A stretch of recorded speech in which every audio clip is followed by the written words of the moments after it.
Hey, welcome to the show. It is Vital. I am Lady Wu. Got my vixens in the building. Ladies. Hello. Introduce yourselves. Flex in the building, y'all. What's going on? This is Santa. Welcome back, girl. Hi, boy.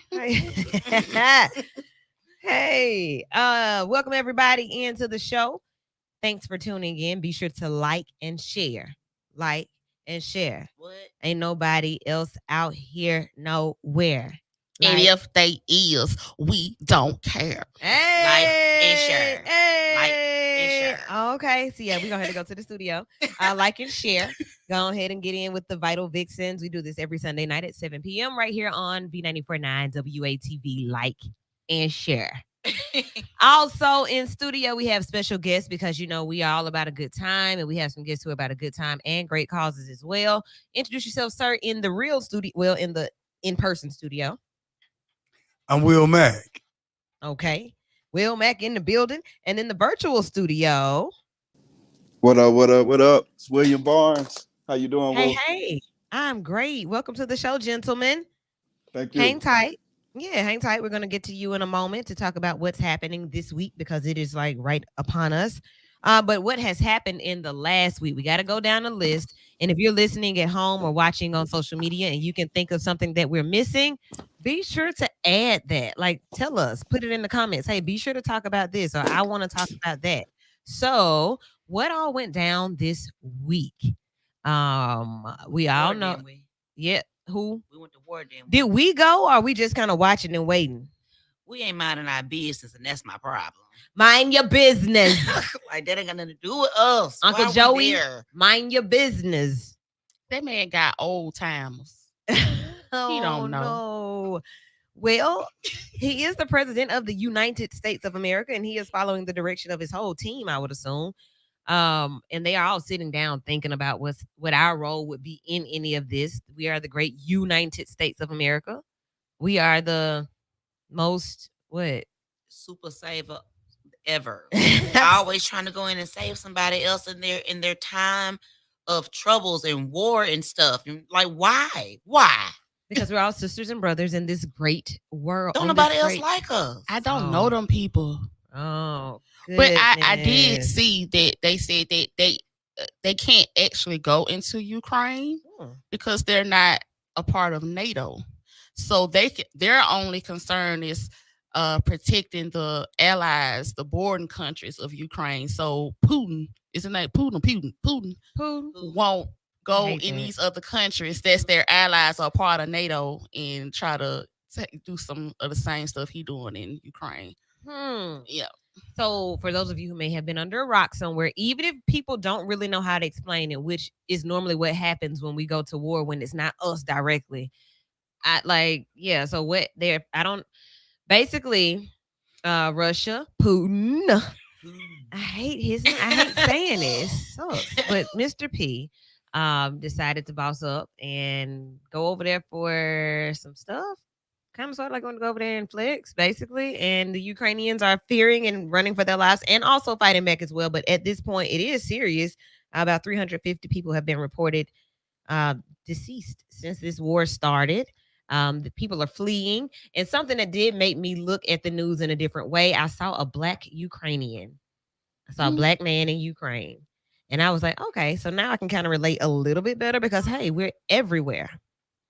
It was odd to see him and hear him. So why he over there? He's Ukrainian. No, he had the actual accent. Yes. Yeah. Google black man did news interview Ukrainian or something like that. He might come up. Think he even had some locks. I was like, what?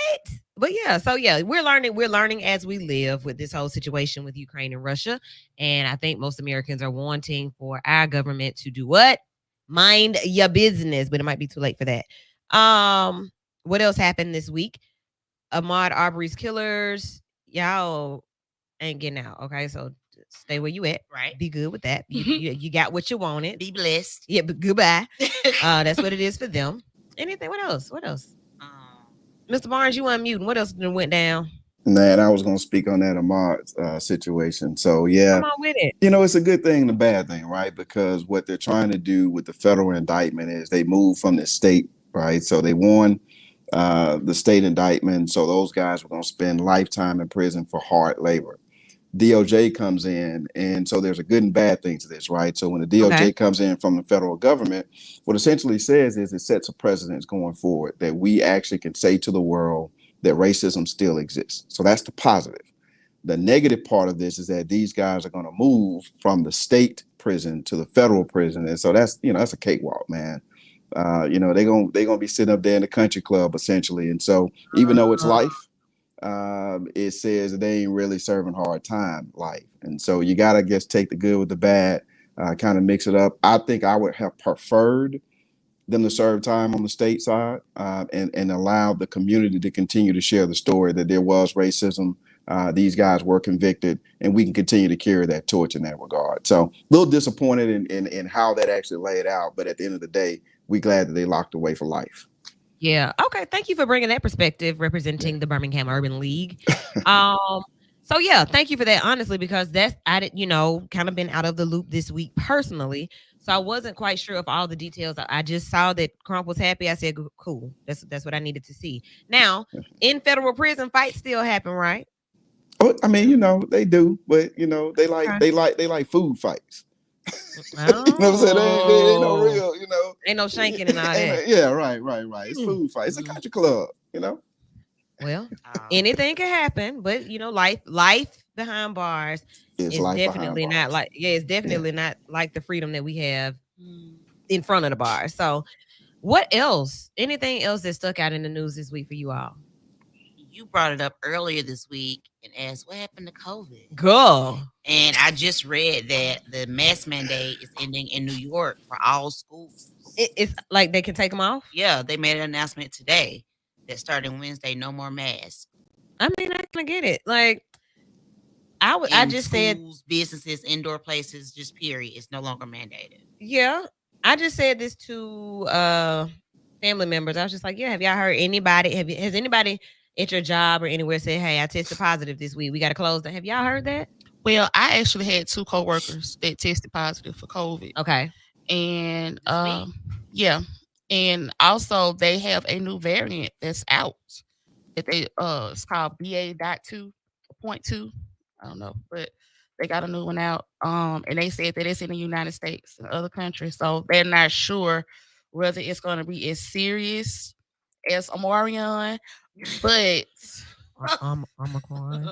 Omicron. Did she say But, Omarion? I mean, She did this. She did. If that's the case, if you Sure don't know did. how serious it's gonna be, like why are you stopping all these mandates? Yeah. So okay, with the Omicron variant, we realized that it was very much contagious in the beginning, and then I guess it lost its thunder, and then another strain developed, and so now we are going to have to see how that goes over. So, are you all still wearing your mask? Yeah. Okay, but both of you work kind of like in healthcare. So we type wear our spaces. mask 8 hours a day. Like Mhm. at the desk, like it's mandated. Like you have to have your mask on when you come in. If you don't, you have to go buy one. And I'm like, really? I'm like, nah, I'm just playing. I just like to see with my mask on all day for 8 hours. Yes, if I have on one, you gotta have on one too. Okay, and so you say I have to. It's mandatory. when you all are out socially, are you still as protective as you were, I guess, 4 months ago? I don't go nowhere but to the grocery store and stuff. And yeah, I still wear mine. Okay, all right. Nah, man, I'm gonna just tell you, socially, I found myself really just relaxing on those. One, because I'm boosted. Two, so I got all you can get. Right. But I also caught COVID after being boosted, right? And so I think people that have actually caught COVID that are somewhat healthy, whether it's good or bad, if they experience COVID and they had mild symptoms, they go through it after 3 days or whatever the case may be, they're less likely to be as afraid of the disease.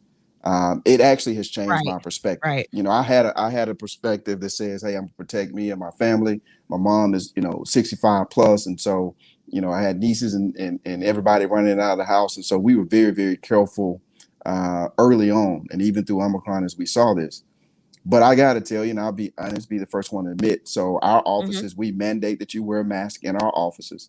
But when I go out in a social space, I'm chilling. And at the end of the day, I pray to God and make sure that I continue to do the things that I need to do to be healthy. But there can't be a perpetual state of this, and so we've got to Yeah, we'll start never having come out of it. conversations. Yeah, you got to have start because there's going to be a variant, and if it ends up being like the flu, we didn't wear masks, and the flu was here to stay. So at what point do we then kind of pivot to, well, this is something that's controllable. We got our vaccines, and now we just have to worry about being healthy with our immune systems. Right. And William, I pretty much take the same idea on that. I know, like, at first I was very much like, hey, everybody needs to be responsible for everybody. And I do still feel the same way. But responsibility looks like, hey, there are still vaccination clinics where you can go and be vaccinated. There are still the things that you can do as an individual that may be experiencing symptoms. Like if you feel sick, go and make sure that it's not COVID. And then, if it is, do what you need to do to stay out of the way. Past that, I think I'm where you are, in scenes and settings where I need to or where I feel uncomfortable. Absolutely. In settings where I am comfortable and especially like socially. So when we're all out um in public spaces, and I have to add this. I don't know how accurate it is because I'm not that type of healthcare person. But if you're out in bars and you're drinking, and doesn't the alcohol kill something? That's what I heard. I don't know. That's what I heard. Okay. No. I mean, don't repeat it. I wasn't being, As much alcohol as I drank, I still got COVID. I think everybody on the show got COVID. Oh, okay. Yeah. So yeah, honestly, seriously, there are people who are still experiencing COVID symptoms and still living and dying from COVID. I will say that as far as this group and like younger people, I am seeing more of a laxed attitude about it, not because we're just unhealthy and immature and irresponsible, but because we were responsible and we are boosted and vaccinated. And it is an your individual responsibility at this point. So yeah. Where's COVID? And now, if you know of something Right. different, somebody else, or you're dealing with it, hey, let us know. Well, yeah, I lost my relative to COVID this week. And, not taking it lightly at all. Everybody is still responsible for their individual walks or whatever. Hey, Will, could you run to the door for me, please? Yeah, it's safe. Just run to the door. Sometimes things happen. So yeah, thank you much. And just tell her to come back. She's going to the car for whatever reason. Tell her to come back. So yes, please share those. If you have any stories or any thoughts about COVID-19 when we go to our break, please do call in and let us know what you're seeing from your side of the spectrum, your side of the scope.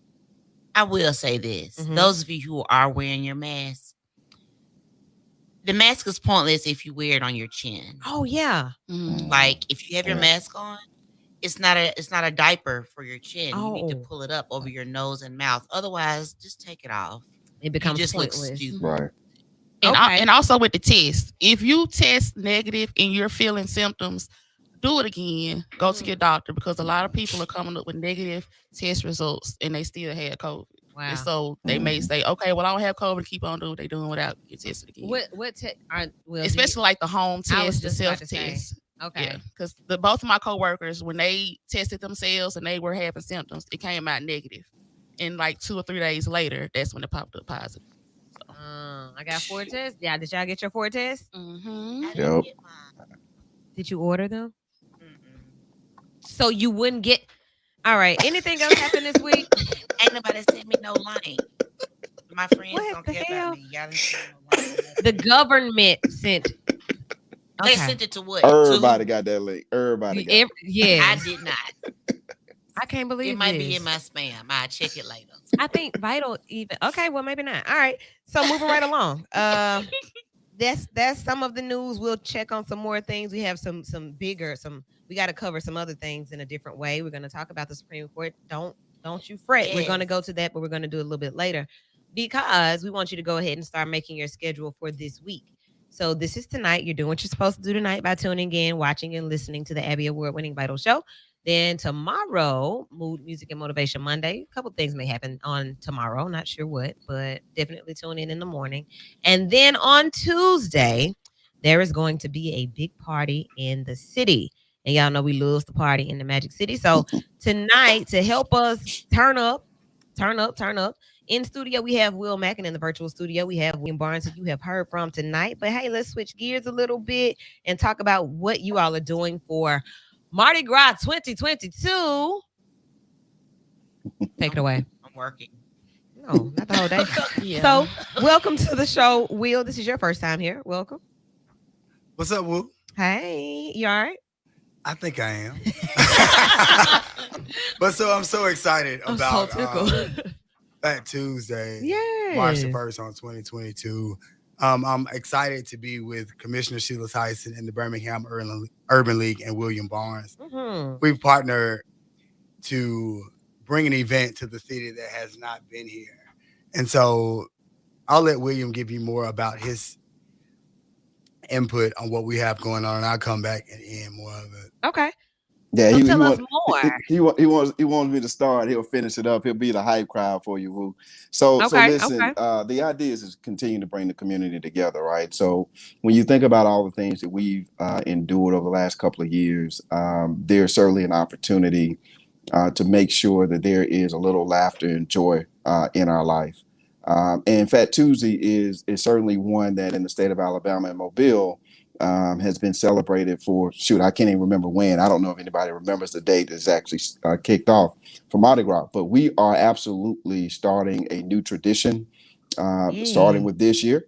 It's going to be at the Bowwell Auditorium. We'll work really hard to actually get the parade, which if you know about Mardi Gras, certainly there's a parade that's attached to it. So we're going to work on that for next year. So this year is kind of what we call our soft opening, if you will. And so we partnered with several folks, including Commissioner Sheila Tyson, to help bring this event to Birmingham. We are going to have a great time. It is FREE free.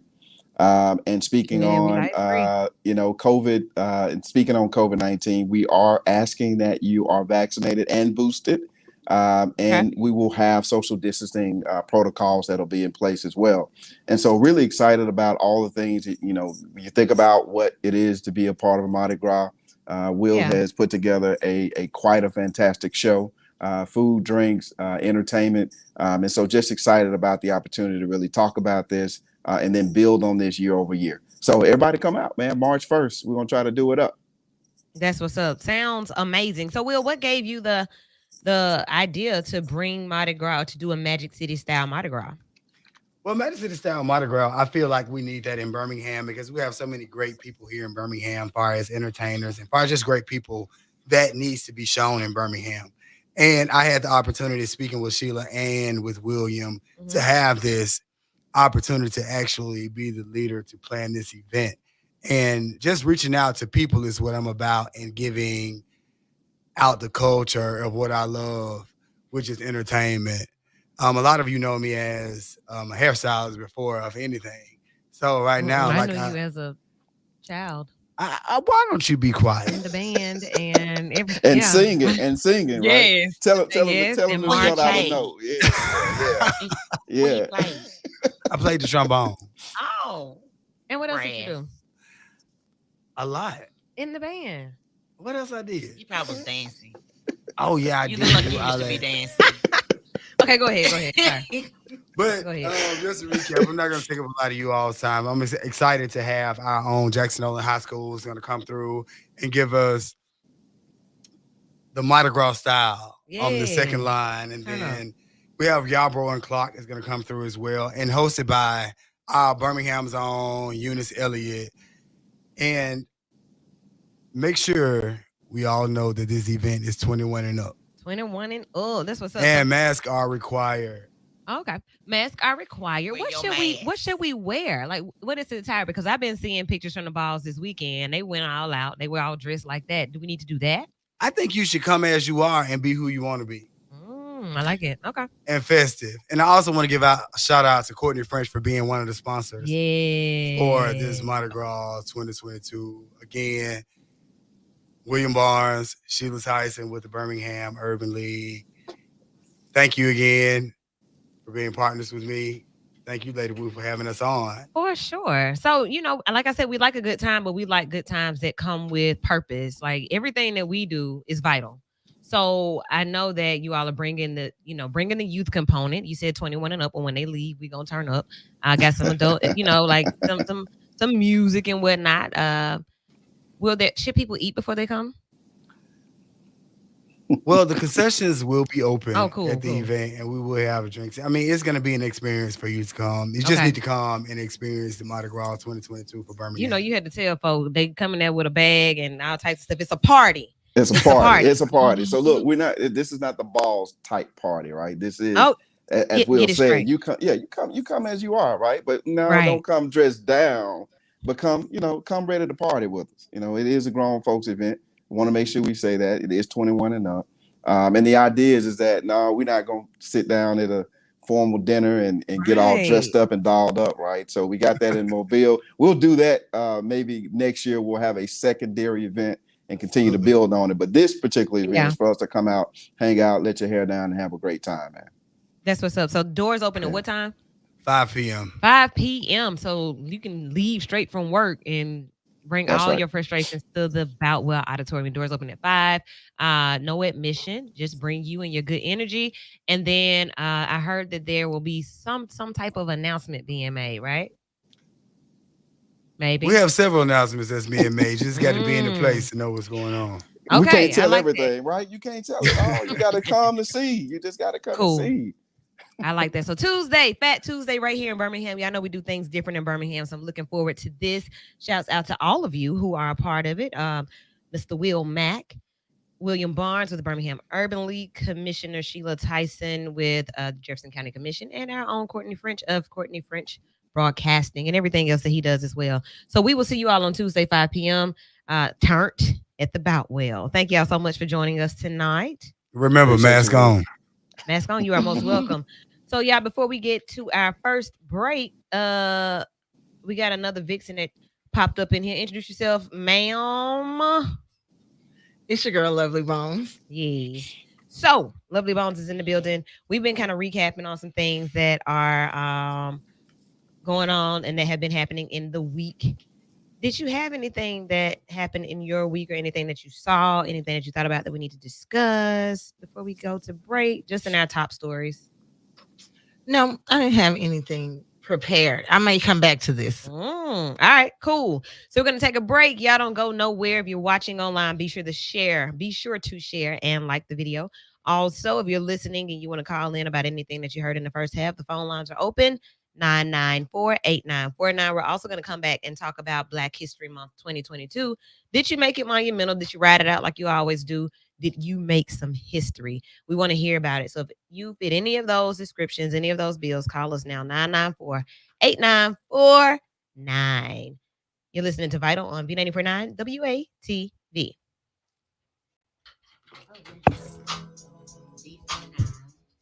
Hey, it's Dee Dee in the morning, and in celebration of Black History Month, we're giving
Smith America. And what y'all talking about don't either want to talk about the 14th Amendment, baby. No. Wow. Okay. So you're hipping us to that. Rosa, yeah, that's just that's it. So look, let's keep going. At the White House, Jackson paid tribute to Constance Baker Motley, the first Black woman to be a federal judge, for her steadfast and courageous commitment to equal justice under law. She also talked about her family and how they came up. She went ahead and spoke out about her uncle that has been in prison for drugs, but she also said, "Hey, my brother's law enforcement. We are good people. Some of us have made bad decisions, but it's like any other family that you know." I want to see, did Mr. Carlson say anything else before we move any further? Oh, he did say this. He said that Jackson's appointment showed Biden was committed to undermining equality. Now, maybe she's great, he said. That's not the point. The point is she was picked because of how she looks. So what does that tell you? Not about the nominee, but about Joe Biden. It tells you that he is absolutely happy to defile a system built by other people over hundreds of years. This is the best system in the history of the world. And he is happy to destroy it. Doesn't care at all. Carlson also claimed that Jackson wasn't much of a jurist, not simply ignorant of the law, but also a political activist. Okay, Tucker Carlson. So first of all, you mad. Right. Say you mad. Just say you mad. In the words of Black, if you want to fight, just say you want to fight. Just Like, say that. if you want a problem, just say, "Hey, Vixens, I want you all to pull up on behalf of this lady." But we don't know a lot about her. We really don't.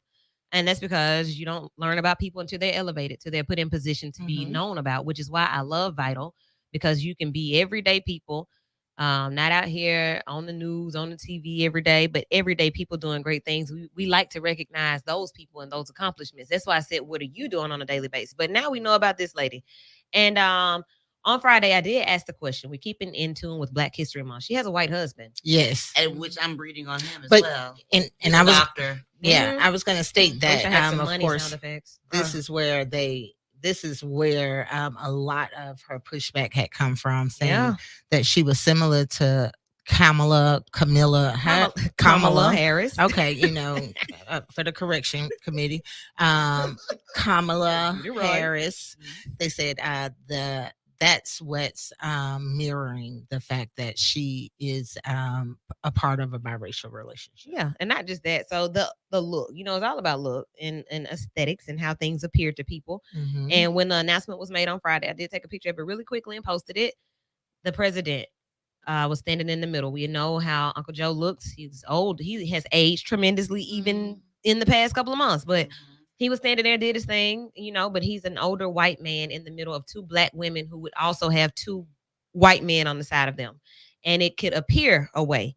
So I wanted us to have the conversation here. A lot of people have been talking about it, but they haven't talked about it from the perspective that the Vixens will, because we are Black women. That's correct. And I haven't dated a white guy. Have you all? No. Not yet. Yeah, right. Not yet. I've seen a couple. I was around some this weekend. I really enjoyed them, but I didn't think that, hey, I want to marry any of them. I want to get to know them in that way. We didn't share that type of space. But what does that picture say? Like, dig deeper into the picture and look at the reality of what America is starting to look like. I promise I'm so excited for the future of America, right? Because what the picture says to a young Black girl that I know, right, is, man, do you know that you can really be a Supreme Court justice? This is what you can do. Not that you can have a white husband. No, I ain't interested in that aspect. We'll talk about that in a moment. We Okay, want okay, positive, okay. right? Yeah, That's where come we on. was Yeah, going with yeah. this, right? Oh, yeah. So sister girl right here, look at them thick eyebrows. They look microbladed and whatnot. She looked like she smells of cocoa butter, and she got on that lipstick like, what your grandma, auntie them be wearing. Not too red, because you know what that means. But you know what I'm saying? You can relate to this photograph, girl, and look at them glasses. I know people that wear them glasses like that today.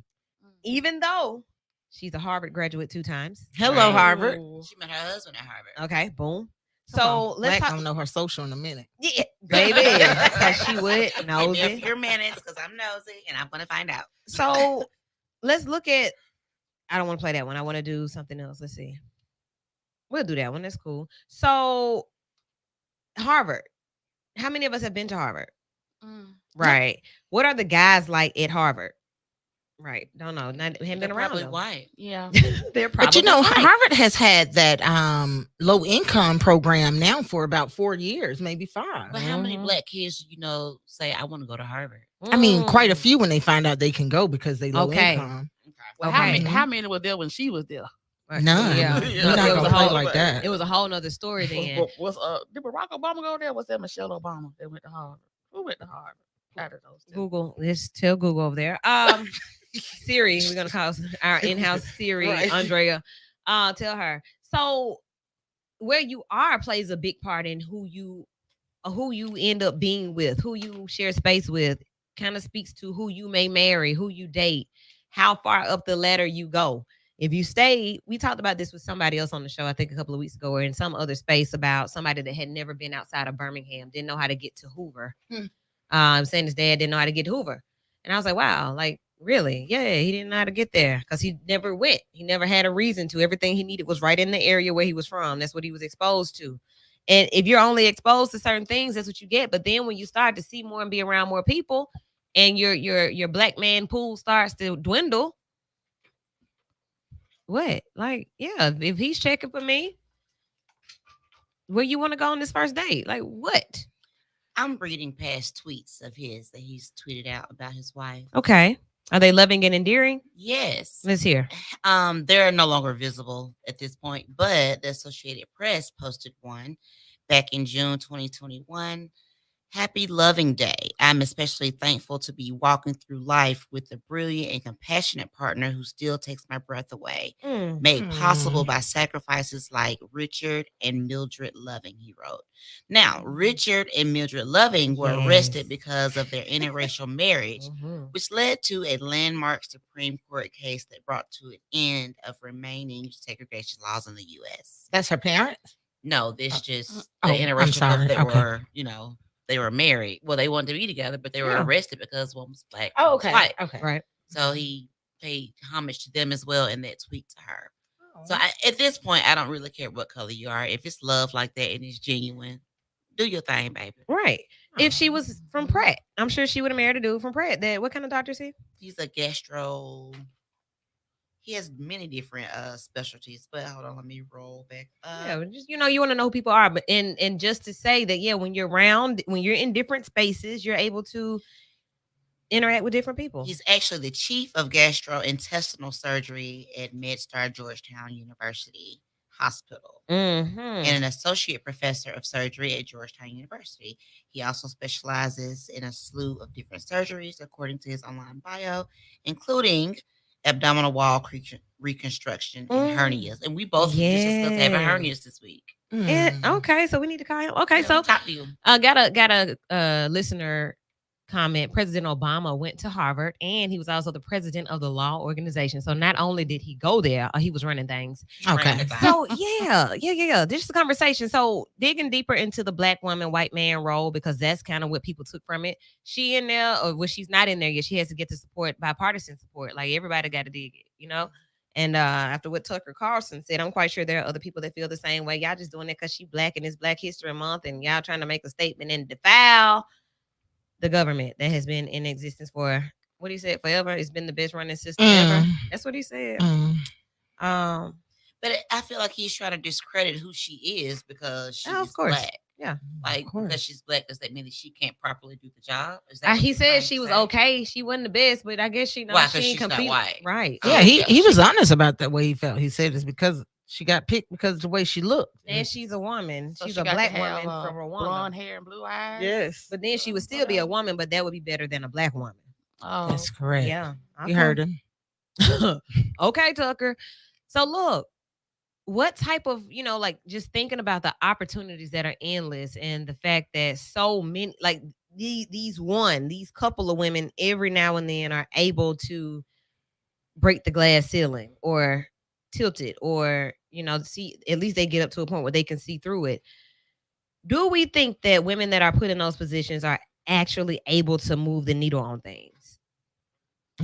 Or are they just kind of like figments for us to see? Like, we just want you to see. I don't really feel like people put in those positions can move anything without having Supreme Court now. This ain't but however many of them it is. They make these boom, boom, boom. Right, It ain't the vice president we you got. can't do anything just by yourself. Oh, because I want to do this, I'm going to do that. No, you have to have votes in order to be able to move however you want to move. Even the president, he just can't do what just he want to. He got to have a certain amount of votes and people to agree with him and say, okay, yeah, we can do this. Yeah. Period. If she does, I just want her to be more seen than our vice president. I don't like, okay, you're in office.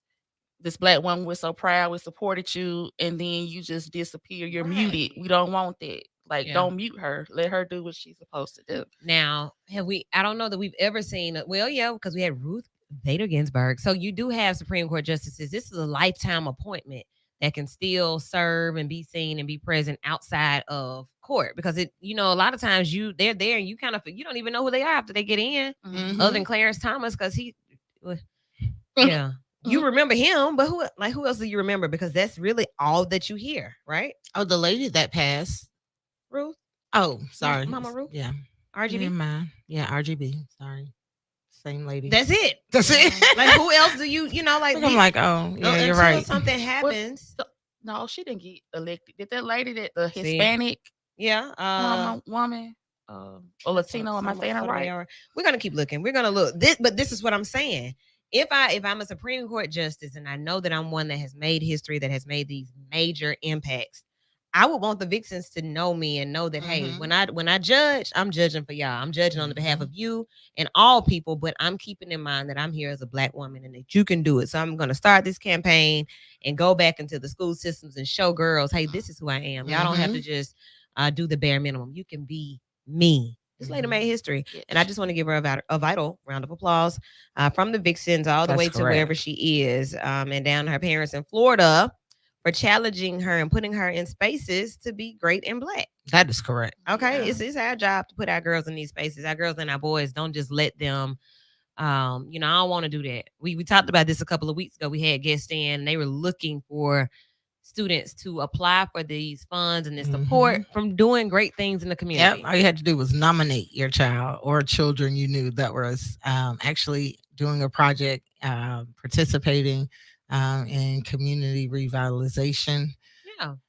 Find out what they're interested in and push it. Yep. Don't make them do stuff because people don't like if you make me do it, I'm definitely not going to want to do it. I don't want to do this. I'm going to do it and I'm probably going I'm going to hate it. You'll be shamed by the time I told you I didn't want to do this in the first place.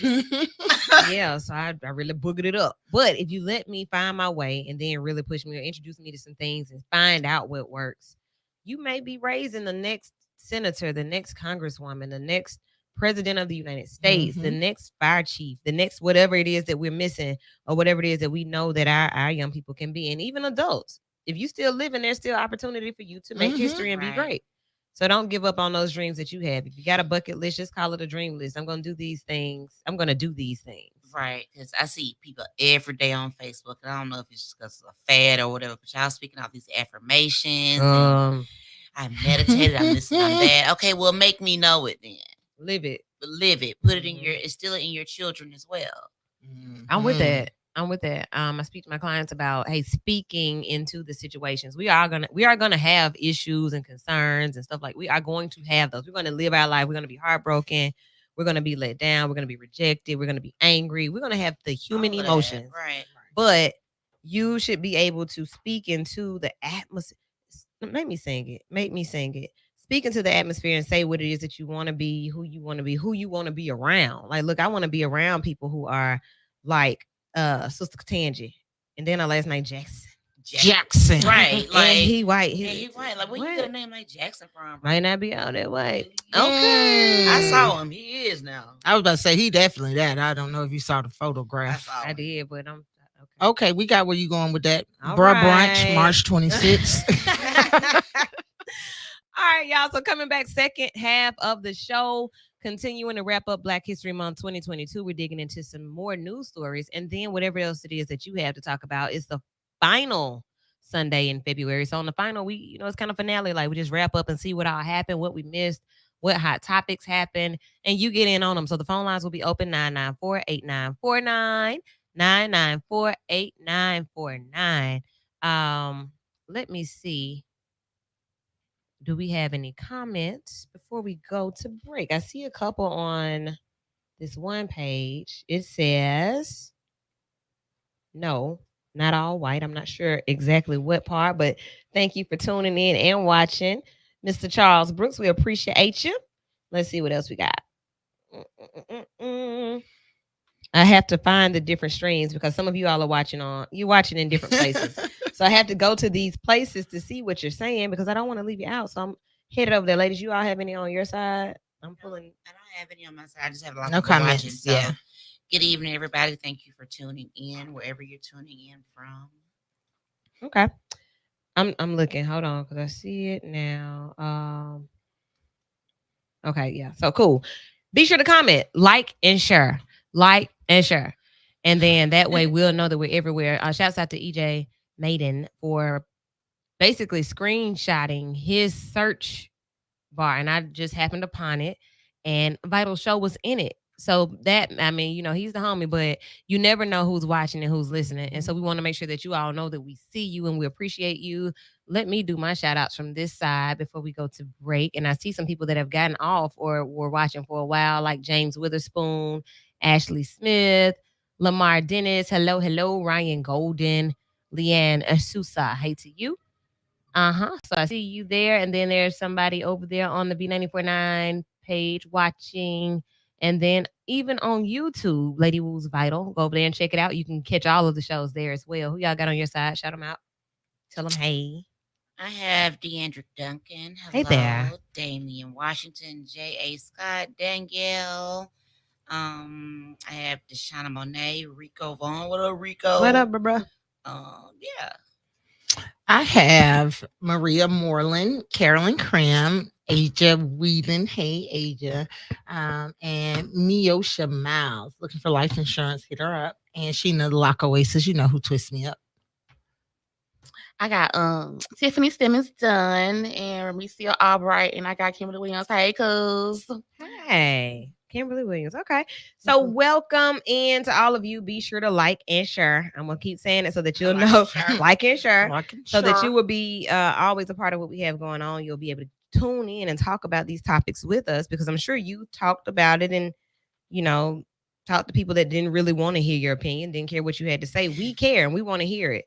Because sometimes you can talk to people who only feel like they're right, but we love perspective here. Yes. So feel free to call in 994-8949 if you're somebody that's saying, hey, like, look, I'm a black woman and a white man don't stand a chance with me. I don't care how far up the ladder I go. I want a black king and all that type of thing. Or if you a black king and you listening and you want us to know it, call in. If you hear that, whatever, call in 994-8949. Shouts out to Rashawn. Hey, twin. That's my triplet. Hey there. To the break we go. We'll be right back. Keep watching, keep listening. It's Vital B949 WATV. You can't get nothing out of this. Bad.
Girl, lovely bones. in its center. Yeah. So we're here. We're here. I just stepped out and warmed up some food. Saying I'm happy. That girl said, I'm happy. Wait, let me taste it first because I need to see about that Yeah, because salt. y'all be tripping. Like I I you can't know, stand all that I think salt. we've done this on the air before. Like I'm not Yeah. one to call food like nasty. Nasty. Like I don't say that it's nasty if it's on the floor and it's dirt. You know what I'm saying? That's nasty. Your house is nasty. Food, this is really not good or it's not edible. Okay, it's unpleasing. I got you. Got give you. you a My bill. palate don't like it. I say that. Unpalatable. I say, well, yeah, this Yes. isn't really. Yeah, I don't like this. I'll say that much, but y'all be like, oh, this nasty. I don't ever want this again. I need a man. I'm not that black woman. Like if I don't like it, I may say, hey, because yeah, I may say, may I see your manager, please? Or hey, this isn't really good. Can I get another one? Or let me order something different. I'll do that. But I know other black. This too salty. I don't know what y'all must be using a different recipe now. It just y'all be going too far. I be want to like if she said her food nasty, let me see. What Yeah. Why we have to do all that though? Cause I have to make sure that she Right. ain't tripping. You just test it when you with each other. It might be me. It might right. I'm like, my baby girl, it's disgusting. Hello. Oh, Just state facts. That's all I'm saying. If I You pay for state some it. food, it better be good. okay, cool. That's all I be saying. I ain't mad at that. That Y'all seems rock fair. if you trip. I'm like, it's just, yeah. We It want smells good though. see. Thanks. See. It does. All right. So Soul Yes, Food, Black really History good. Month, Black people, good times. We are very direct in our way as African Americans. We are very, like I said, very direct, especially about what we like and what we don't like. I don't like that. But are we that much forward and direct about our treatment and how we feel about things? Last week, a young man was shot and killed over in Avondale. He was. Yeah. And what's so crazy is another one of our friends and I were going to meet up for a quick little meetup. And both of us were driving into this situation. And I said, dang, a police must have been killed or something or shot at. Get there, police involved shooting. And the community is starting to speak out because they are feeling that there's not enough information being shared. Like, hey, why was this young man shot and killed? Like I didn't even hear about it until the mother was on the news. Yeah, I heard about it the morning of a young man posted, man, Birmingham police killed my homeboy and nobody's saying nothing. Oh. Right. Nobody said anything about that. So we're gonna get that one pulled up to share some names and thoughts about it. So in Birmingham, remember when honestly, with any of the shootings that have happened across the world, it's always like, well, yeah, we don't really have those type problems in Birmingham. It's not a racial killing. That's what everyone says about Birmingham. If anything happens here, it's people who know each other, it's something that they're involved in. And the narrative, we're going to talk about that part first, but then we're going to get into the other senseless killings that have happened over the weekend and that we've been hearing about.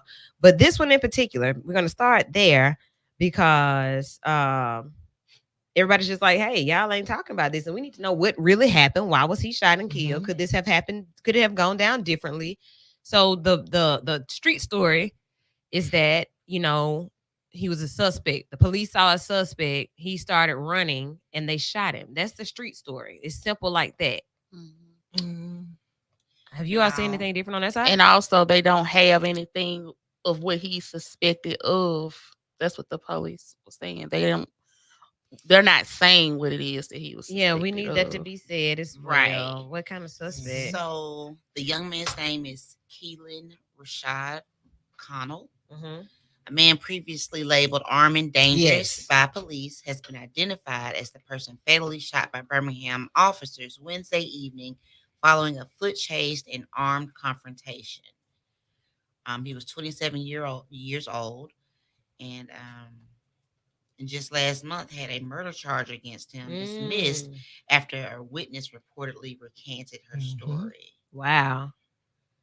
Acting Chief Scott Thurman said the incident began around 5:54 p.m. in the 44,000 block of First Avenue North. That's about right. In the Tom Brown Village public housing community. Officials have not released details about the initial contact with Connell, but Thurman told reporters there was a confrontation between Connell and officers. A 1033 was issued, which means an officer needs all possible assistance. At some point, a foot chase ensued and ended in the 4300 block of Morris when Connell was shot. He was taken to UAB Hospital where he was pronounced dead at 6:06 p.m. And that, yeah, And that, that's it. That right there is exactly what I saw. Like, I'm quite sure that first call in the first side, like, that is what I saw. Same timeline and everything. I'm gonna meet you there at 6 o'clock. Y'all know I'll be on time for everything. So I'm there and I saw that and I knew, oh, this ain't good. This is not good. Pulled up. I said, hey, officer, is it another way that I can get across? Y'all know the train already be there all day anyway. So the train was stopped.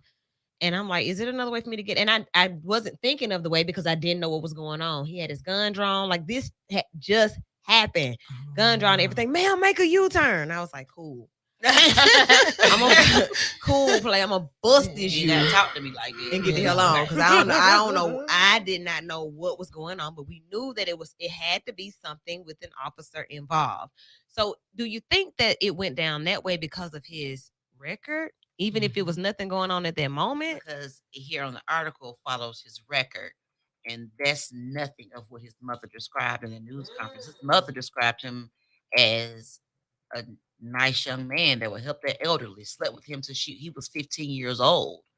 Like a big teddy bear, big baby. She was hurt. Seeing that mother cry on the news and barely able to get her words out was heartbreaking. Like, regardless, if he's running from you, I'm thinking he's not a threat if he's running away from you. It's not they haven't stated that he was running and shooting a gun. No officers were injured. So why'd you shoot this man and kill him? And he wasn't a threat. He was running from you. That's just a question I have.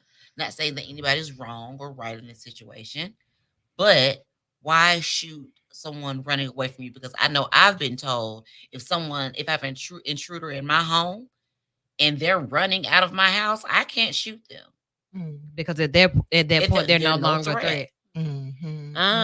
So do the same rules apply to police? And if not, why not? Because if somebody in my house, I don't care if you're running out or not, you was just in my house, I'm finna pump you full of something hot.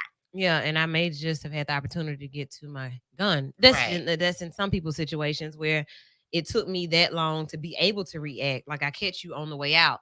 But as a trained shooter, trained law enforcement agent, we deserve to hear the story up front because it just really does. You know, like when you already think about the morale and the relationship between police and people, police and civilians, it's not a good relationship for most people. Like, nah, here they come. They go blue lights. Let me turn right here. Right. Let me drive at 10 and 2 and just be still. Let me turn to somebody's driveway. Just hope they just come outside and be like, cool. Right. Right. That's the attitude. So it's almost like, don't give us any reason not to be. What is that? Don't give us any reason not to be okay with you. Right. Most people I know, they're uncomfortable with the police. Just based on the stigmatism and how police just people just chilling. The stigmatism. And you ain't even gotta be doing this. What's the word I'm trying to say? Stigma. What's that in your eye, ain't it? You know what? Well, I appreciate you for correcting me on that. I already know. You know what? I really hate when people just how you sit on the radio. Well, I thought it was right because it's the eye. You still in the eye. You woke because you got your eye on it. Really? Thank you for that. Yes. Wow. We making a whole other meaning for it. Okay. Stigma. That's love. You see how she wrote that out? And I mean, if y'all were watching, y'all saw her face was serious. That word mean that. I just, because you woke. I knew that she would appreciate me saying it. I would. And then I don't know about what you just said. Let's see. We got comments in. Hey, Patty, I thought they couldn't shoot if they were running. Right. If they are not a threat. So, yeah, I mean, I think everybody thought the same thing. So this situation is going to unfold. And people are saying, sounds like we don't know our rights and what the police can and cannot do to us. Sounds like we need to get a new interview. So we're going to go ahead and get that scheduled. Okay. Yeah, that is that's definitely a vital conversation to have. Is. What I did learn, though, is if you're on a motorcycle, you can't be chased. Really? Really? I want to ride a bike now. I never wanted to. Come on, Woo. Did you hear what this fool just called me? She got it in. Let's tell the story. Let's go on and tell the story. Okay, so God rest his soul, DJ Twist T. Lord have mercy. Years ago, we have years, like 10 plus years, 15 years with T, history with him. And Wu had cut her hair, dyed it blonde. It was like really short pixie cut. And he With a told point, her, with a purple point. with a It was the purple point. And he told her that she looked like a white boy named Billy. Listen. And was calling her Billy. Everybody was so weak. So all week, we've been telling me about this class she doing. You know, a lot She of did Just that. this class. Right. We're not gonna tell them what it is. this class. You know, a lot of people don't go to the extra to go through these classes to do what she's doing. God, I wish I could say, but I won't say. Don't say it. But it made me think of like, hey, you really are a white boy named Billy. Like, good job, Billy. You did that. T, She did that. T, boy. But God wish That us used to all be what she did. hilarious. Oh my god. So yeah, okay, I'll take that because I know you said it earlier. The rest of them probably was like, "What?" But yeah, Yeah, that's she just said it. that's a story. Yeah. I thought you were So- talking like Billy the Kid, like the biker person. White boy named Got Billy. you. It all goes together. But yeah, Oh, okay. that one there, that was Twisty all day. So yeah, you can do that. There are other things that people other things that we don't know about that are legal and or illegal, and we should know. But do you think that if they thought that we knew, that would mess up another one of those great systems that Tucker Carlson spoke of? Like if we tell people all the rules, we can't we can't throw stuff on them and say that we're charging them with this or doing that. Why- No, I don't think that would change at all, because right now you have some people that quote unquote are aware of the rules, and you still are having killings that's happening. You're still having officers or entire police departments of small inner city departments and municipalities that feel like that they are judge, jury, and guard. Brookside. Yeah. Oh, yeah. And you see the dismantling that happened there when people stood up for their rights. Like, Yeah. hey, Y'all gonna stop. But doing look us how like long it that. took. girl.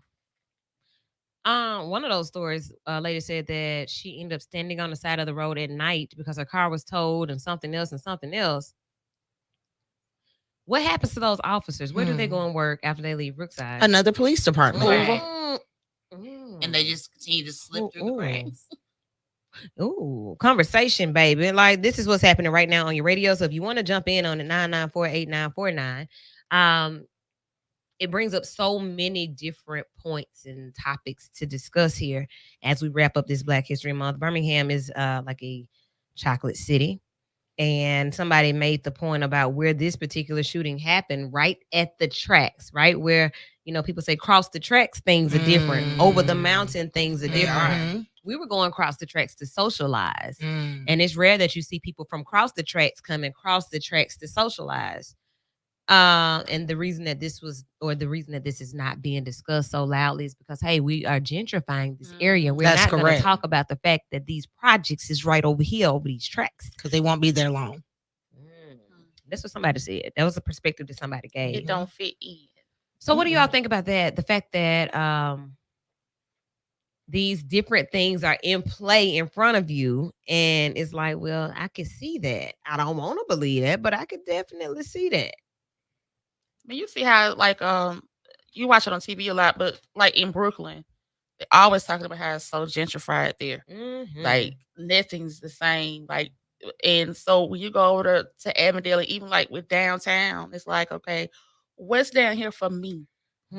Like a lot of people say, well, you got a lot to do. It's a lot downtown and Avondale, but I don't know.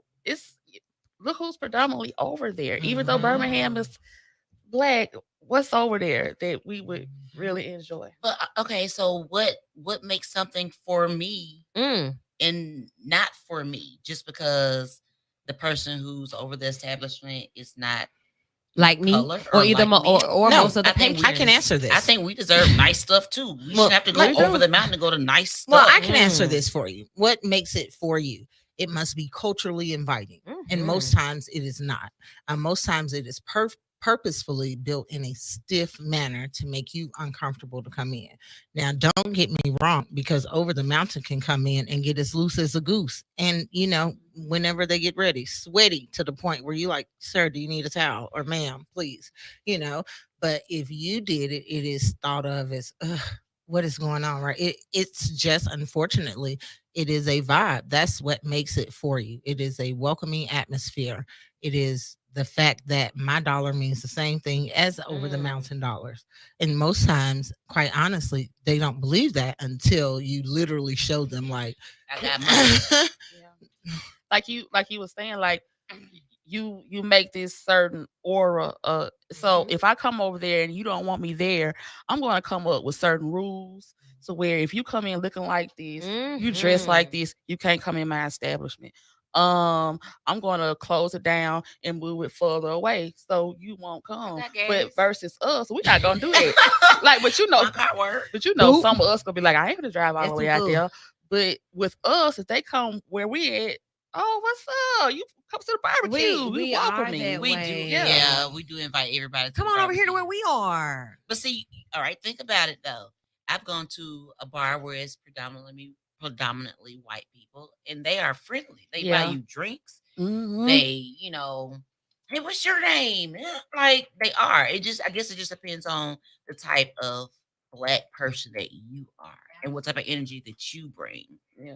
Because to be honest, there are certain black people that we don't want to be around either. That's Is that facts. true? And it's certain, yeah, this is facts. I can go anywhere and enjoy myself. Yes. We've been Yes. to a bar that I had been passing by for years, and was like, I was And we like, had a good time. we did. Mhm.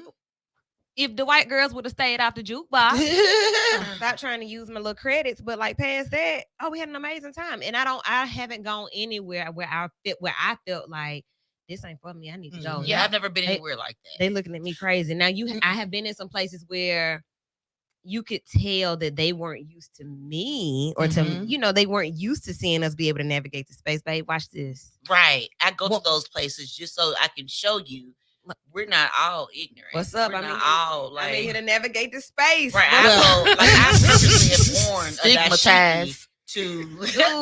to Gardendale, But Walmart, just purposely. Yeah, I'm fixing to be real black in here with y'all. I'm real black. we are going to identify that white America feels differently about a black woman than they do a black male. Yeah, We are going to say that, right? Yeah, So they do. we're not gonna act naive to that. No. What point, about when right? we go with our black male to these places? And then our experience is diminished, no different than when we go together and it's no male present, right?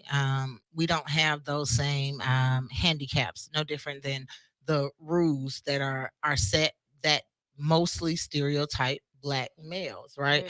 Well, we don't want fitted caps, we don't want sneakers and jeans.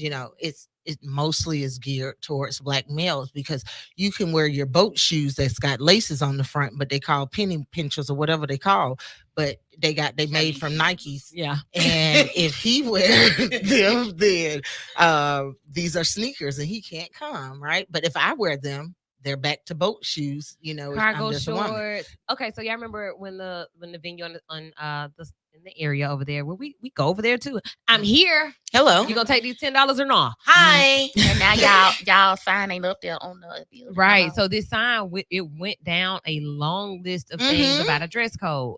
I had only gone in that one once, and I went in there on some music stuff because back in the day, a lot of the artists used to have shows at this particular venue. Yeah. I would go in there then, and just a little bit. So I went in there this one time, way later, like maybe 3 years ago, and I saw the sign. I saw the dress code list, and no cargo shorts, no jerseys, no something else. Like no, this too.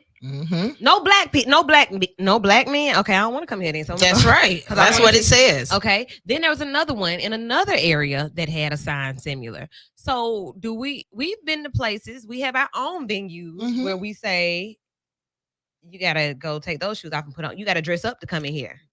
That's different, right? Because that is a that's not different in race. Before anyone says anything like that, Okay. that's not what I'm saying. It is different in the coverage of the rule. It would go for, it's not colorized, it's not racially motivated. It literally means like, listen, This ain't sir. that. Yeah, listen, I'm saying the same thing to Dennis the Menace as I am to Rollo over here. Listen, both of y'all pull your pants up and both of you put on some shoes and take those J's off or whatever it is that you're wearing, right? So it is most times in our areas, it is a common statement. It isn't particular to keep Dennis the Menace out, right? It is just because we want to keep the menaces out, right? Period. Whatever color you are, that is what it is. And in over the track situations, it most times is geared towards Black males. Even as a dark-skinned Black woman that is 5'11", I can tell you sometimes the way I'm treated when I'm by myself is different than when I'm with some of my petite or lighter, fairer skinned Did you friends. see my post earlier today? Oh, about colorism. Yeah. Mm-hmm. So, and then I can say, most people who listen and who see me out, they see me out with the same people over and over again, but in different patterns. I guess like it may be me and you, it may be me and you and somebody else, maybe me and you, it may be me and all of us. But all of us look different. But then all of us do have our own look as well. We range from light skin, because some of us are of two different races, to dark brown. And you can tell when people still have that thing about light skin and dark skin. I sometimes do argue with people. You light skin. Where? I'm brown skin. Yes. I've been told that a lot too. But Yeah. you red bone. No, I'm not. I'm brown with yellow undertones. Wow. Like, but the light, the light skin is automatically pretty. And I've seen some ugly light skin folks. Baby. Some ugly mixed folk. Girl. I want to have a baby with a so-and-so because they'll be pretty. No, the hell they won't, because you ugly and the daddy ugly.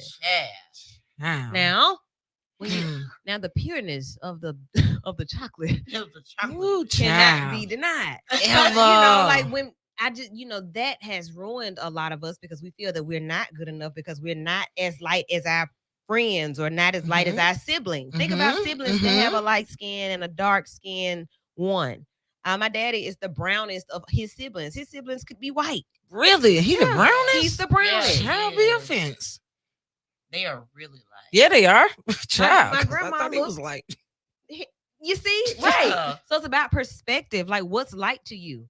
My sister used to say to me, with your black self all the time. And see, child. And where you, but it was a joke because we had this discussion or whatever. So but did it ever bother you? Never.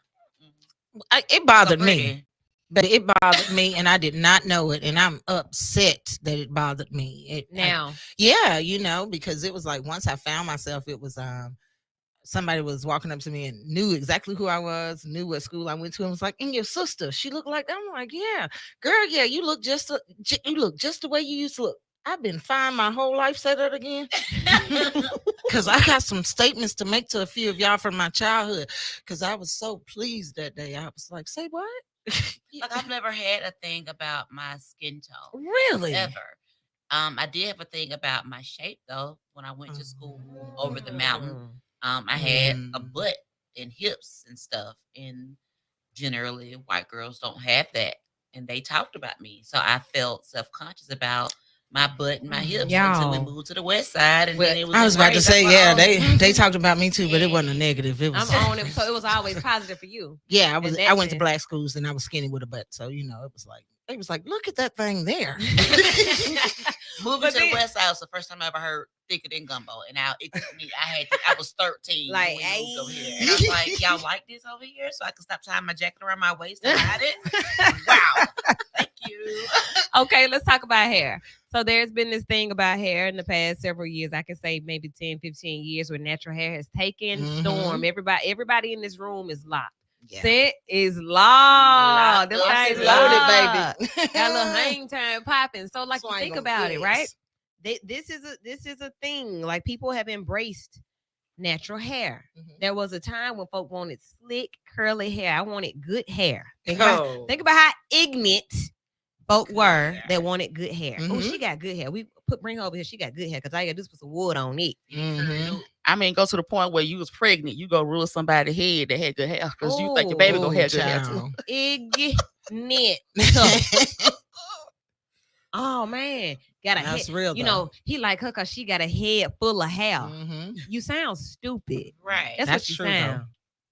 Cause now nobody wants a perm anymore. Hmm. What's a perm? How much a box relaxer cost? Creamy crack. I have no I idea. have no idea. Like, what is this, right? So My baby's what? gonna be 14. I've never permed her hair. Honey, and I don't even. Is the instructions the same? If it is, y'all should be concerned. Let me say that. The smell But of that stuff. You can put it is in the your instructions the But we same? did it. And why did we do it? Because it was what we thought was the standard of beauty, right? That's correct.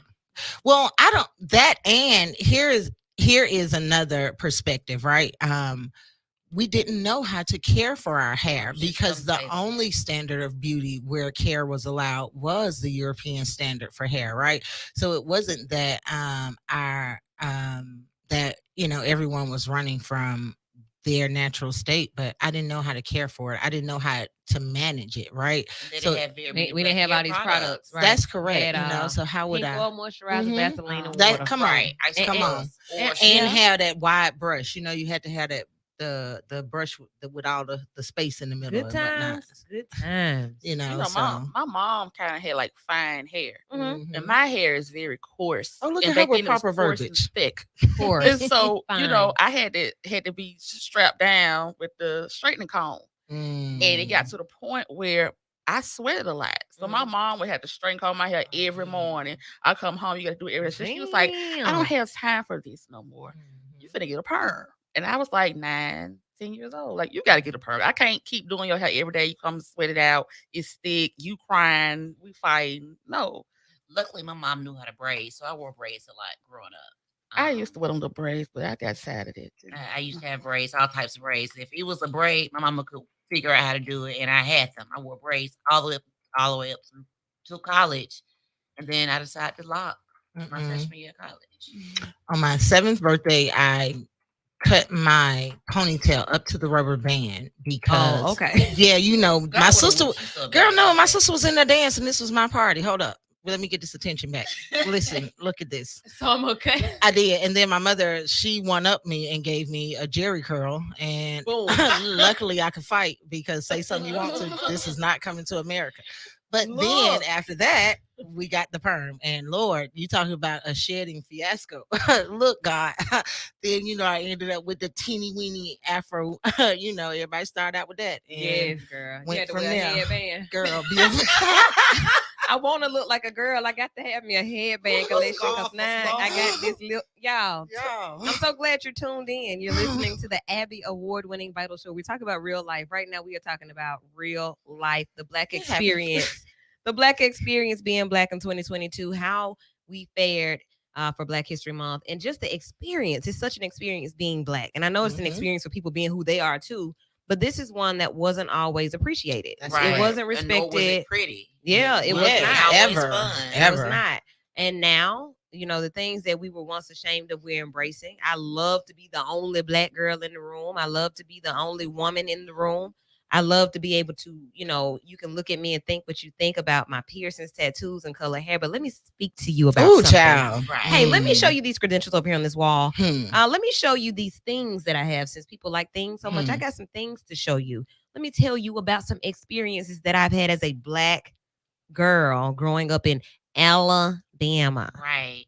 Things are a lot different now. Like, I was scrolling Facebook one day and I saw these ads. 'Cause of course, I order stuff on the internet for my baby. Carter's had something that says, a onesie that says Black is beautiful.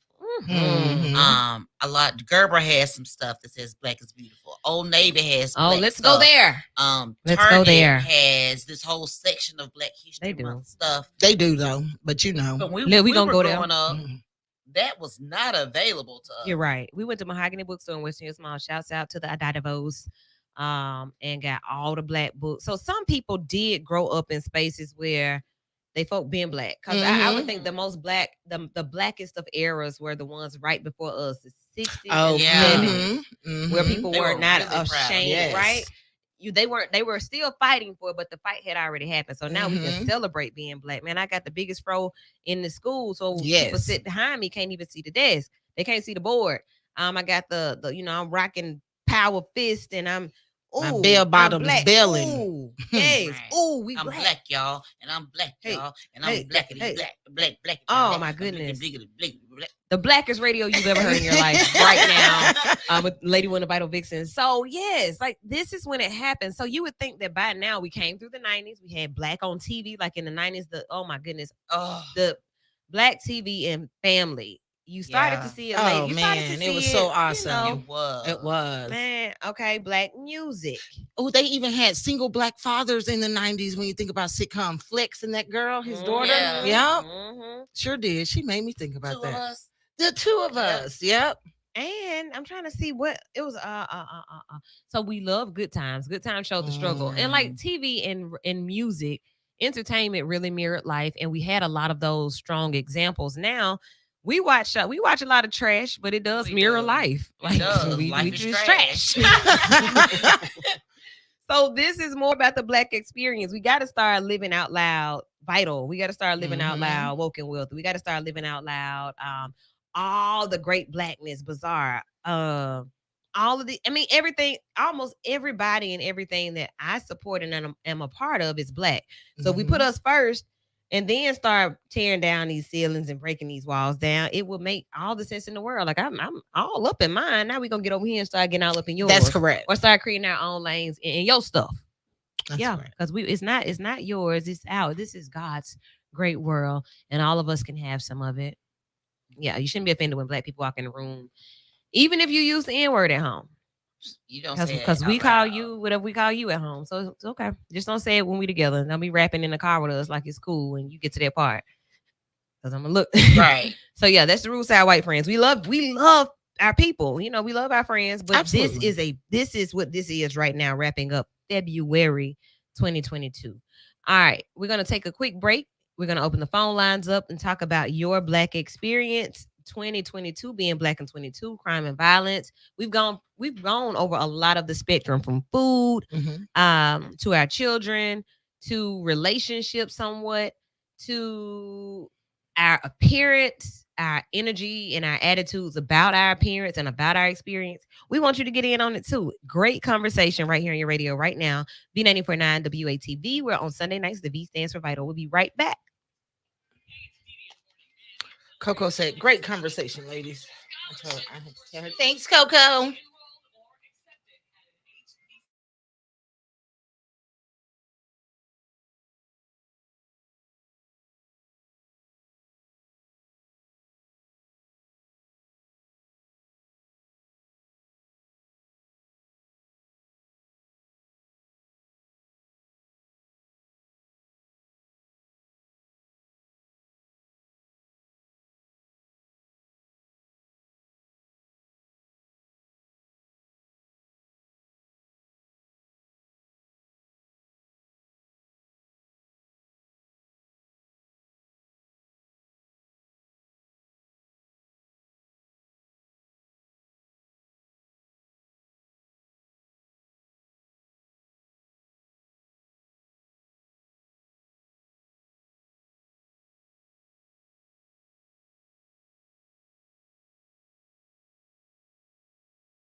It's good night. Okay.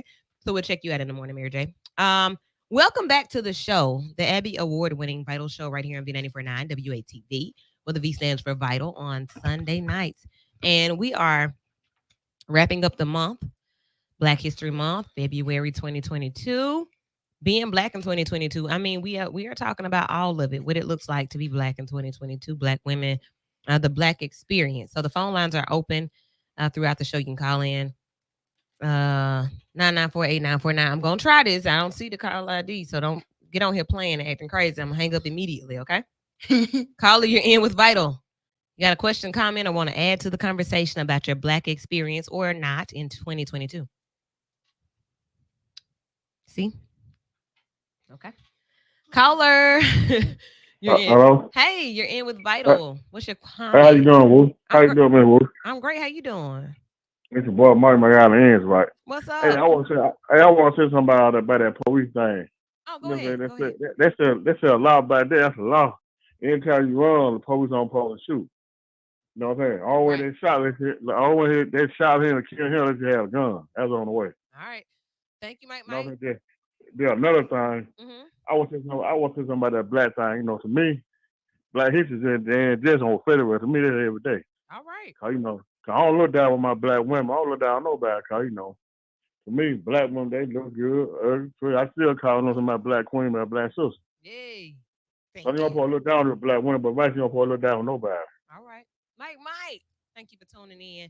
Mike straight out of ends of the Black experience. And also the whole piece about our young brother that was killed. So I do want to be very clear about that. We don't know the story. We know what we've heard.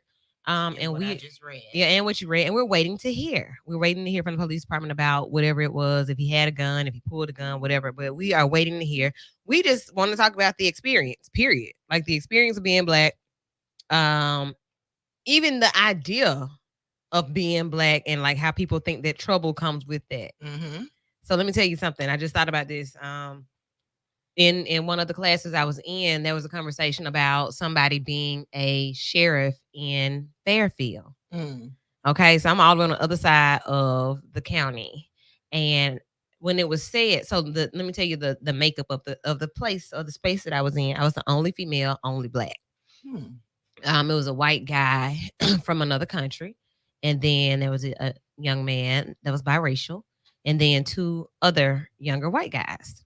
Awesome bunch, right? Like awesome bunch. We really got acquainted, cool. But this conversation came up, and the one of the guys, I won't say which one because you would be surprised, but one of the guys was like, "Okay, I can see how that is. I can see how that job may be a bit difficult." When they said where the person was a sheriff, she said Fairfield, Hueytown, somewhere like that. Mm-hmm. And it was kind of like, yeah, because that's more black. Mm-hmm. And I said, but before he said it, I was like, what? So what about it? And he was like, well, it might be a little bit more challenging. Oh, really? Your mother. Because I think it's it is Are we just are we assumed to be unruly? it is an assumption, and it's only because of what's reported in our community, right? Nothing is happening differently in other communities. Domestic violence calls are happening. Sons are stealing from their fathers, and daughters are stealing from their mothers. They are, right there, it is murder in the community. It is white on white violence, believe it or not. And if it's a such it's not thing just as always domestic. Thank you. So, I mean, it is even in their schools. Their schools are violent and have fights. So our schools are labeled violent. Their schools, they'll have fights, and it's just altercation. We suspended those guys harsh week. Look, and bomb threats, things like that. Oh man, so the conversation is different. The stigma is different. The things that we don't want to talk about. The taboo topics are different. Yes. Drugs and violence are everywhere, and it's not just in the black community. And also education. Education, as we started off when we were talking about our new Supreme Court Judge nominee. Education will take you places. It may even take you to Ukraine. And it may not let you back over. Because you shouldn't, they said if you are a darker pigmentation, and this is actually a world report reported by the worldnews.com platform. Ukraine its concerns mount as black people complain of racism while attempting to flee from the war zone. So they'll get to the border and they're told that they have to go to the back of the line, and only Ukrainians are able to cross. Ukrainians must cross first, so no one of color can go ahead of them. What you mean? I mean, that's Like, what the folks what? say. You know, I ain't go over there yet, so I'm waiting. If my legs It ain't move my faster time. than yours, then I'm going over before you. So is it okay? So basically, what Mm. you just said is because I'm not a citizen of Ukraine. I'm not what naturally. I'm No, not it's a because you're what? black. Is that That's really what the, it is? this is the article. The folks are saying it. It's because, and it's all based. So let me tell you. 24 Please, 'cause okay, what? 24 Jamaican students who yesterday arrived in Lviv from Kharkiv by train are now being forced to walk 20 kilometers to Poland. The country's foreign affairs minister, Cami Smith, said they were blocked from boarding the bus that were carrying the students to Poland. The medical students stated it was because the Ukrainians and Black people the Ukrainians are struggling to get Black people on buses. They're being faced with hostility and being denied to move forward. She was told by Independent. That is quoted in this article here on the World News here. That's crazy. That's quoted. It's because they're Black. Oh, in 2022, no matter where you are. So the person that I was speaking about earlier, where I was excited about him being there, there probably wasn't a Ukrainian accent. It was probably a Jamaican accent. And he was probably saying that he couldn't get on the bus. Now, I just heard a piece of it because I was preparing to come here. But wow. With all that you got going on, you still find a time to be racist. Right. Y'all in a whole war. Right. A whole war. So we're gonna let our people get out of here. You Black, You stay right here. Y'all can stay. What? Go to the back of the line. Yeah, I ain't saying you can't go, but you can't go before them. And you gotta walk to Poland. What direction? Let me is walk over that? here to Russia then. I wonder how many miles is 1 kilometer. Let's see. Girl. Wow. This is crazy. Let me holler at one of these Russians since you wanna act crazy. Kilometer, excuse me. I'm saying it incorrectly. So yeah, the Black experience, no matter where you are, what it looks like, it can still go either way in either direction. So these are students who are looking to further their education and experience whatever they're experiencing over in Ukraine, and now they end up being in the middle of a war and not able to leave. Yeah, they had to walk 12 and a half miles to the next border to get to Poland. Yeah, I'm about with saying, you know what? I'm gonna walk the other way and go to Russia. And I'll just come back with them because y'all is crazy. They not mad at me. Yeah, right. They ain't ever mad at us. It ain't us they be mad at. It's Right. not America. We White. got It's not nothing to white do with America. y'all beef. Amaretta. Because we didn't even come. Right. We didn't even ask to come here in the beginning. The Black experience. Just for the record.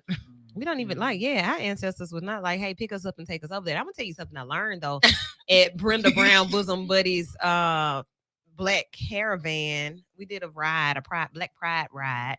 And the conga is a drum circle here in the city. I can't think of the name of it, but they were educating about the drums and the tones of the drums. Like I've been hearing these lessons over and over again. But he was talking about where they were leaving from one of the islands. The Blacks, the Africans were leaving from one of these islands. And there was a cheerful song at first because it was like, the owners had taken good care of them. And it was like a celebration song. Then there was a sad song, because they had by now they've seen where last time y'all took our people, they ain't come back. So, now it's sad. But then he was saying something about there were some of them where the people that were in bondage had been taken care of. So it didn't start off as being this whole, don't take us, we don't want to go. And I said, wow, like I missed that piece where like maybe the first time that some Africans were taken or when they left, the owner was not good to them. It was actually good to them, and they celebrated with their drums and song and dance. I was like, now that is I can see that. Just the first time because you don't know what the hell is where are we going? Well, how do you get another group to go if the first group is a no, and if you are a tight knit community, how do you get another group to go? I bring back 5 of them that I took and tell them how great your life is. Look how nice look at these linens, these threads. But we don't even wear that over We here. don't know, but you like it, don't you? Because you don't have it. You want you a bit on it. Well, we want the straight hair. But no. I mean over time. I don't what I'm think. saying? I think we went to that because they told us that we were No. ugly. Well, that's what's attainable. I It's don't gotta have be to. a It better doesn't cost. experience. Well, it doesn't cost me to mimic them, right?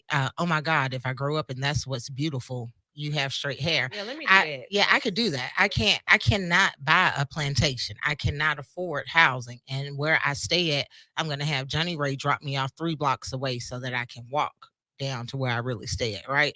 But what I can do is I did what I could. I can go to the shops. I can buy the clothes Even though I'm going in the back door. Yes, I can buy it. I can pin my hair up and I can put makeup on and I should be as acceptable as Marianne. It started off that way because I need to assimilate. Maybe I do need to get in here and figure out how to maneuver because y'all treat me like I wish I could cuss tonight because this is one of those shows where you really want to be. You put your hoodie on, you ready, ain't you? Now you know.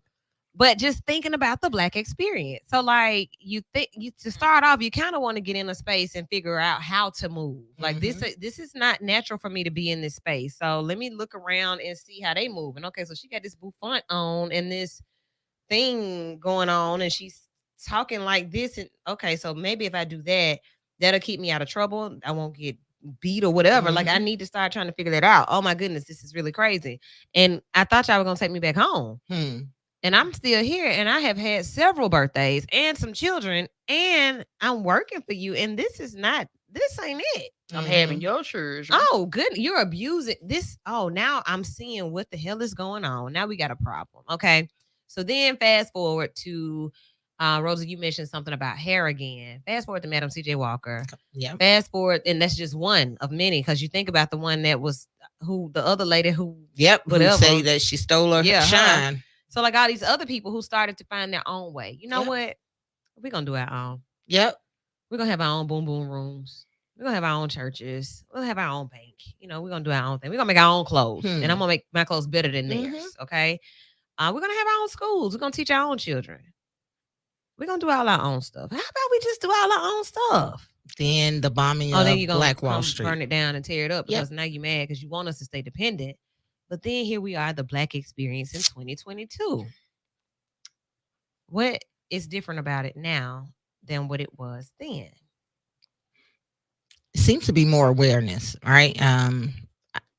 What's positive is I do see a lot more support of Black on Black businesses. Yeah. Whereas the Black dollar, I'm interested when the report comes out this year, and I've been looking to find it, how long the Black dollar circulates in our community. Last year was 8 minutes. So I'm looking to see when it's calculated this year, what it is going to end up being, because I couldn't challenge the 8 minutes, but I would love to be able to challenge that because I see so much support, you know, not just when I look at my house and I'm like, man, I could have got that off Amazon for $13, but I paid $32 to my homie because she was at the pop-up shop. But I mean, it's kind of what it is, right? We say it, but it's a true thing because the deficit is real, even for business owners. So we need to go ahead and accept that is a true thing, right? It probably cost this Black business more to operate than it did this business that you keep comparing the prices to, right? So it's kind of a true thing. As a Black business owner, I can tell you it's, you didn't start with the loan. You probably started with the $500 you got from the last job before you got fired, after you got fired, right? And I need to figure out what I'm gonna do before these bills come around again. Yeah. So let's be fair and clear. But I'd be interested in knowing how long our dollar stays in our community now, because that's something positive. I do see more of shopping with each other, supporting one another. I see a lot of that. But when you talk about the Black dollar staying in the community, what does that look like? So like my dollar, okay, so let's make it clear what we're talking about. I got the dollar, and we're going to use all of us in the room and think about our needs on a daily basis. We say $1. We'll be hypothetical. With this dollar, I go to Rosa and I buy what? What can I get from you? You can buy apparel for me. Okay. So I give you this dollar and I got clothes. Then what do you do with the dollar? What do you buy from Cent? What does Cent offer? I got some food. Oh, I buy a plate of food from Cent. All right. So then Cent says, well, okay, I need some candles. Okay. Ooh. So then you go shop with Miss Black. $42.99. And then we be like, or do we buy them because she's Black? All right. Right. Right. Wait. Now, here's the reality of it. Again, it costs more for her than it does for Bath and Body Works or the granddaughter of Bath and Body Works, whom you think now is a small business starting, but she's had all the tools since birth. Okay. So, while yes, Candace has a very high item. If she is marketed correctly, if it's packaged correctly, would we support it? Yes, we would. Okay. So I bought the candle, and then now, Black, you shop with me.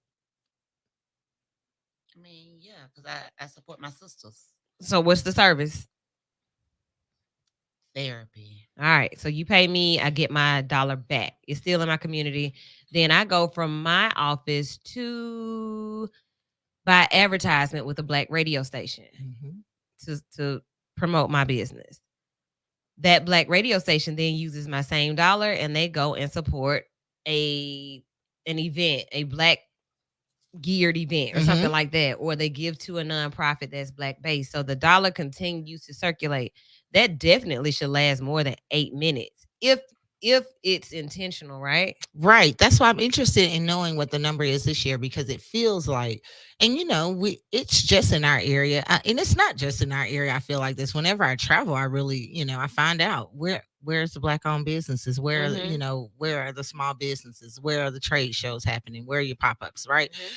So it feels the same way. When I visited Houston, it felt that way. Atlanta, it felt that way. When I visited Florida, it felt that way. So I would hope that when we get the national information on how long the Black dollar is staying in the community, it's above 8 minutes as it was last year. Okay.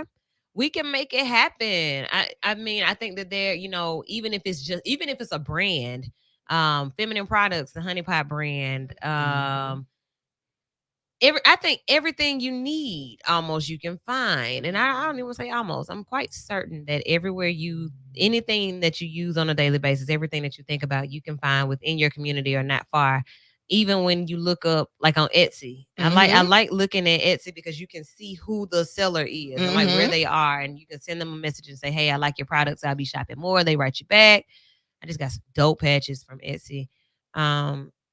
And some buttons from another Black company, because these are things that I like. I love those type of items. So even on Amazon, you can look and see like who's the writer of this book, and who. So I shop Black. It might not be locally Black. Yeah, I shop Black. Right. We don't need it just locally, right? We definitely need a local foundation, but you think of the dollar, it's a global instrument, right? So you need it to circulate globally, right? So great job. Yeah. Okay. Vital has gear. Vital has gear.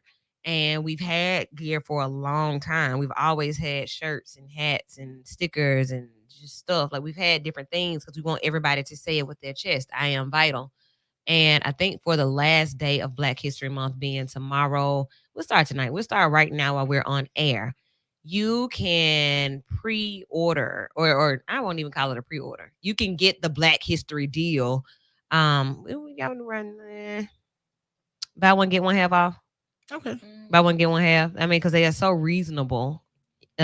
So reasonable. You could get every color like Lovely Bones did. So buy one, get one half off all day, all tonight, all tomorrow. If you want to know how to do it, you can inbox me at Lady Woo on Facebook. You can go and look at some of the shirts on Vital Gear Garage on Facebook.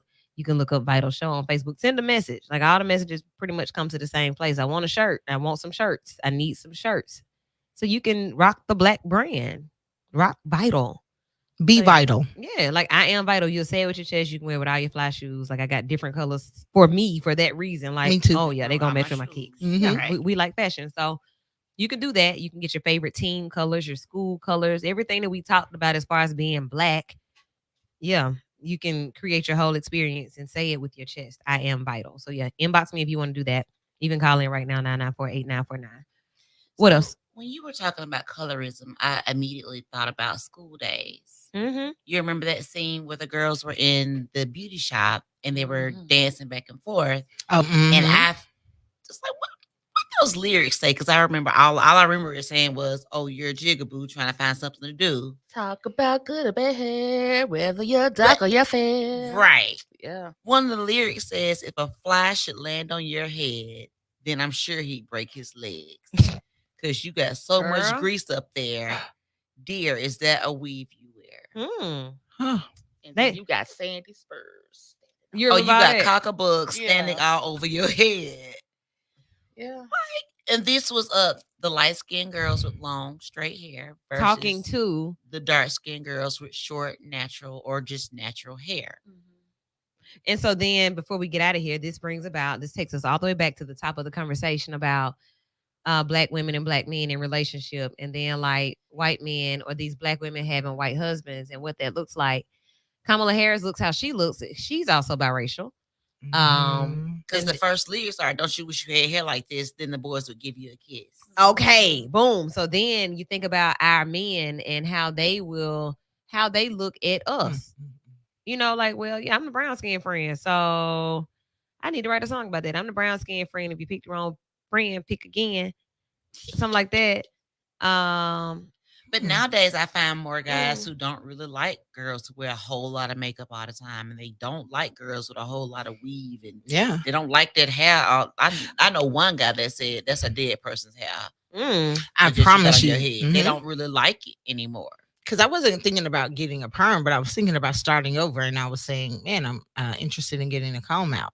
And I was pleaded with, listen, we're gonna do a lot of things, but please don't go to these weaves and glues. No, They don't like it. It doesn't. I don't even see. I see people that enter the whole natural hair world and being locked and journey. Yeah, and it's just like let me give them some music. It's that, because then you'll see them 3 months later, like, you know what, I just cannot do it, baby. I miss my silk print, whatever. And I ain't gonna lie, I was tempted to go to the beauty supply store and give me a nice little wig. And I seen somebody made a post, like they got a nice little lace front over their locks. And I was like, ooh. But why? I was tempted. I mean, it's just what I'm used to. I'm not, you know what I'm saying? So I like to change up. Okay. Like with me, I had this now. A couple of months later, I may shave it off and be bald head. Same. It's just Right. I always change up, but it has definitely been a commitment, and it's a commitment because that is something that I was known for. Like I would switch my hair up. This child had micro braids in college and decided we was going out that night, and she was like, I don't like this, and she cut her hair like off, like brush cut. We ain't never cared nothing about no hair. I mean, I just feel like it'll grow back. Right. So like, why you cut your hair like that? Like I would go in and get my granddaddy clippers and just like, why you do that? It'll grow back. And I like told y'all. I can put a wig on. Right. I'm changing. It's a change. It's about a transformation, the evolution. When a woman cuts her hair, she is about to do something spectacular, or she's in a different season. She Britney Spears. See, I started combing mine. I see them, one or the other. Like either is there something great is about to happen, or maybe she's just about to make Black history. So whatever it is that you're going through right now, thinking about or wanting to try, people may be against it, but if this is what you want to do in your heart and you know that it'll make some Black history, do it. If you need a pep talk, call me. Yeah, like do it. Go for it. I want to oftentimes you hear about white people going from, I did this run in honor of so-and-so, and I went across the states. I did all 50 states. If you Black and you want to make some history like that, do it. It's so many things you can do, so many things you can be a part of to help you to figure out how you can be a part of history. Don't just waste away thinking about what you could do, writing it down, but not acting on it. Like it's a plan, it's a business plan on paper in your computer, but what you doing? Right. You got to do it. You got to have some, you got to get up and go. So tomorrow, 10 a.m. is Monday. On Monday is all about motivation, moods, and music. So be sure to tune in at 10 a.m. in the morning. When I come back, the Vixens will be back next Sunday night at 7 p.m. I think we got special guests. That'll be the first Sunday in March. And that's when we'll have our calendars ready. So if you have any special events, community events, any parties, any efforts, anything, let us know. Right. Get them in before next Sunday. You can send them to iamladywoo@yahoo.com. You can send them to all of our social media pages. There are tons of them. But like I said, we get all the messages. So send your flyers and be vital. Y'all have a great week. Have a good night. Good night. Bye.